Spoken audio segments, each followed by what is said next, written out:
Joining us now to review some of the headlines of today's newspapers from around the world is Arise News analyst Emmanuel Efeni.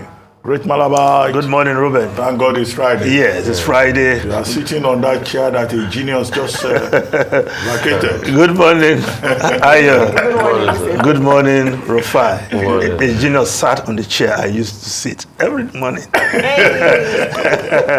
It's a privilege. Yeah. Yes. Well, celebrate brilliance here on Arise. Now, we'll start with this day, Nigeria's newspaper of record. The lead story: to ease tax burden on businesses, Tinubu signs 4 executive orders, suspends 5% telecom tax, Finance Act, customs tariff. Step aimed at alleviating hardship on Nigerians, says Alake Adedeji. Movement to increase productive activities, not tax poverty. Telco's Nasima Neka man, hail president. Nigeria safe for foreign investors, says Akpabio. Yes, President Bola Ahmed Tinubu signed those 4 executive orders yesterday, which has already been hailed by manufacturers and economists alike. Another right move. Of course, what you get when you take the first step, and it's correct, is that you take more steps that are correct. Imagine if President Bola Ahmed Tinubu did not remove subsidy. Like the previous government, looking for all kinds of taxes, imposing tax here and there to increase revenue, because you're spending 95% of your revenue to service debt. You were spending humongous amounts to subsidize fuel, to the extent that the NNPC was not remitting money to the Federation account for sharing between the 3 tiers of government. So, haven't taken that first right step by removing fuel subsidy and removing a huge hole of wastage. Now, it is easy to cut down some of this tax. Of course, these day newspapers, in that special report, 30 days, 30 appointments, and 30 challenges, did mention that multiple tax is one of the challenges the Bola Ahmed Tinubu administration must deal with if the economy is to breathe and grow. And here we have it. Other newspapers reporting this story. Nigerian Tribune.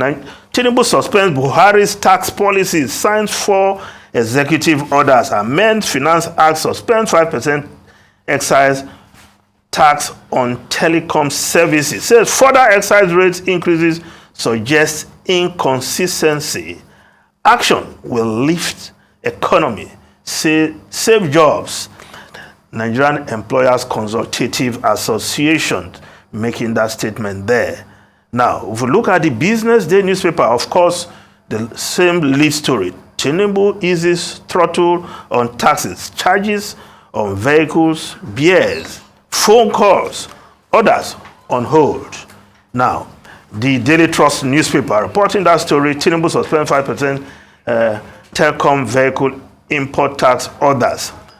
But below the photograph, the front page of the Daily Trust, scramble for committees hot up as Akpabio Abbas compiled list. Yes, they call some juicy chairmanship position in the of committees in the National Assembly.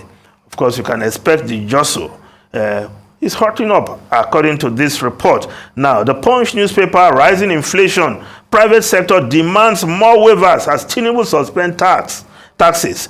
Vehicle import, telecom, manufactured goods taxes blocked via 4 executive orders.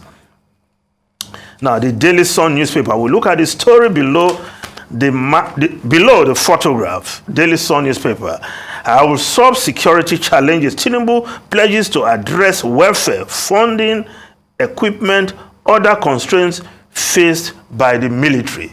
Yes, you give the military what they need to carry out their duty. And that is one part of the Tinubu campaign agenda then. And now restating it.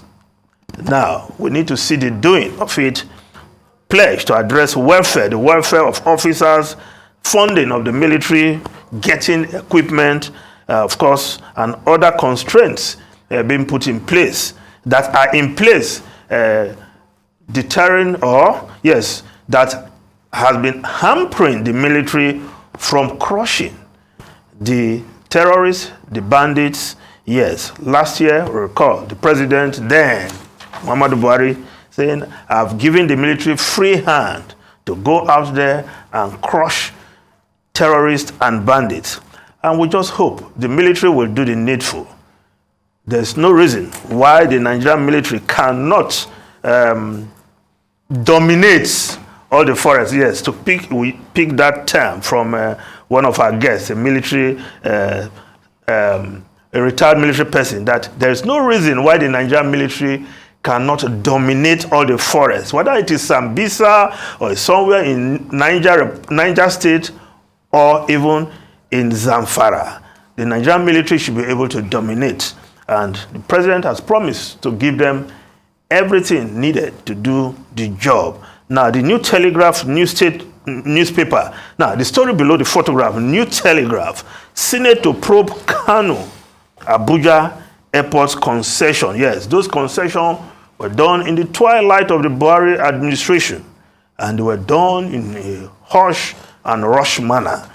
Now, the Senate wants to probe how it was done, whether the country get the best bargain for such a concession. So we'll look forward to that probe and the outcome. Now, the Leadership newspaper, yes, respite for businesses as Tinubu moves to curb arbitrary taxes. The Daily Independent newspaper, only capital boost may stop 1,000 naira to the dollar exchange rate. Analysts are saying, well, I'm sure the government know the challenge but the naira has been floated, and whatever has to be done, has to be done. But analysts are saying that unless there is capital boost, yes, we should be looking at 1,000 naira to the dollar somewhere along the line. Now, let's look at the foreign newspapers quickly. The Times of London, air controller strike set to ground summer flight. Massive and extremely disruptive move could affect a third of European holidays. Yes, up to a third of European holidays will be affected by the strike being planned by controllers. Controller at the Eurocontrol, the European Air Traffic Management Body, revealed that they would work out over the peak of summer period. And of course, this is likely to affect a third of the holiday flights. And those who are, I'm sure, Nigerians who are also booking their holidays, flights across Europe will be affected one way or the other. So holiday makers are already looking at looking out for cancellations and, of course, postponement of their flights as a result of this. Of course, the issue at stake is pay and staffing roster. Yes, staffing roster and pay, and deliberations broken down, and as such, the air controllers will be going on strike in the peak of summer. Now, the Financial Times, global stock market tumble after U.S. borrowing costs hit 16-year high. Job data feeds rate rise fears. Benchmark treasury year jump.